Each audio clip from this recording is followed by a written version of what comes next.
बच्चों। बच्चों आज हम जो रसखान जी का जो तीसरा पद है इसकी हिंदी व्याख्या करेंगे। इसमें जो रसखान जी हैं वो गोपियों के आपसी वार्तालाप का वर्णन कर रहे हैं और उनकी श्री कृष्ण के प्रति जो आसक्ति है, जो भक्ति है, उसका सुंदर चित्रण अपने शब्दों में कर रहे हैं। जैसे मोर पखा सिर ऊपर राखूं, गुंज की माल गरे पहनूंगी, ओढ़ पितंबर ले लकुटी, बन गोधन ग्वालन संग फिरूंगी। इस सवैये में एक गोपी अपनी सखी से कहती है कि मैं श्री कृष्ण की माधुरी छवि को अपने शरीर में धारण करना चाहती हूँ। मैं कृष्ण की भांति मोर पंखों के मुकुट को अपने सिर पर धारण कर लूँगी और गले में गुंजा की माला भी धारण कर लूँगी। मोर पखा सिर ऊपर राख्यूं, यानी जिस तरह से श्री कृष्ण मोर पंख को धारण कर रखे होते हैं उसी तरह से मैं उन्हीं की भांति जो मोर पंख है उसको अपने सिर पर धारण कर लूँगी।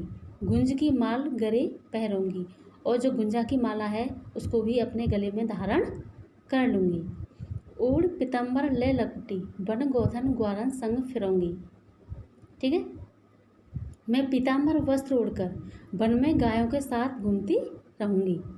ठीक है, लकुटी का मतलब यहाँ लकड़ी से होता है, लाठी से होता है कि जिस तरह से श्री कृष्ण भगवान लकड़ी लेकर या लाठी लेकर गायों को चराते हैं या वनों में घूमते हैं, उन्हीं की तरह से मैं वनों में गायों को चराती फिरूंगी। भावतो बोई मेरो रसखान, सो तेरे कहे सब स्वांग करूँगी। तुम सब गोपियों के साथ ही लीला में रूप धारण करके व्यवहार करूँगी जैसा श्री कृष्ण करते हैं। यानी इसमें जो गोपी है वो कह रही है कि मैं वे सारे काम करूँगी या वे सारी क्रियाएं करूँगी जो मेरे श्री कृष्ण को अच्छी लगती हैं। ठीक है, और जैसे वो लीलाएं करते हैं, क्रियाएं करते हैं, ऐसे ही मैं उन्हीं की तरह से व्यवहार करूँगी। या मुरली मुरलीधर की, अधरान धरी अधर न धरूँगी। अधरान का मतलब और अधरा दोनों का मतलब यहाँ होठों से है, लेकिन इसमें जो गोपी है वो कह रही है कि मैं वो सारे कार्य करूँगी, वो सारे लीलाएं करूँगी जो श्री कृष्ण करते हैं, परंतु मुरली को अपने अधरों पर धारण नहीं करूँगी क्योंकि उसे धारण करने का अधिकार केवल श्री कृष्ण को ही है। वे ही उसकी मधुर तान सुना सकते हैं। या मुरली मुरलीधर की अधरा न धरूँगी, यानी कि जो श्री कृष्ण की जो मुरली है उसको अपने होठों पर नहीं रखूँगी क्योंकि उसको रखने का अधिकार श्री कृष्ण को है। ठीक है, तो दूसरा जो पद है उसकी व्याख्या सुन लीजिए। कानन दे अंगुरी रहे हो जब ही मुरलीधन मंद बजे है, मोहिनी तान तानन सो रसखान, अठा चढ़ गोधन गेह तो गेह। इसमें ये जो सवैया है इसमें श्री कृष्ण की मुरली की धुन और उनकी मुस्कान के प्रभाव का तथा गोपियों की व्यवस्था का वर्णन किया गया है। कवि रसखान इस सवैये से उस स्थिति का चित्रण करते हैं जब श्री कृष्ण मुरली को मंद मंद ध्वनियों से बजाते हैं। ठीक है, तब गोपियाँ कहती हैं कि मैं तो कान में उंगली डाल लूँगी क्योंकि ये मुरली की धुन उन्हें विवश कर देती है।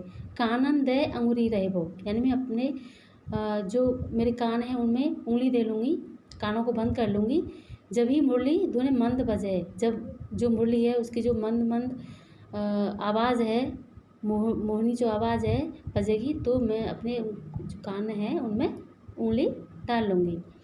मोहिनी तानन सो रसखान, अटा चढ़ गोधन गेह तो गेह।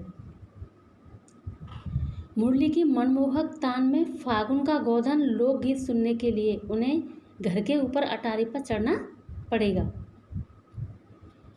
मोहिनी तानन सो रसखान अटाचढ़, यानी जो कृष्ण की जो मोहिनी जो बांसुरी की जो धुन है उसको सुनने के लिए कहाँ चढ़ना पड़ेगा? अटारी पर, अटारी के ऊपर। ठीक है, तेरी कहो सिगरे ब्रज गुलोगिन, काल कोहू कितने समझे है। सारे ब्रजवासियों को पुकार पुकार कर कहे चाहे जितना ही कहो वे कहाँ सुनने वाले हैं। मायवी रामुख की मुस्कान समारी, न जय है न जय है न जय है।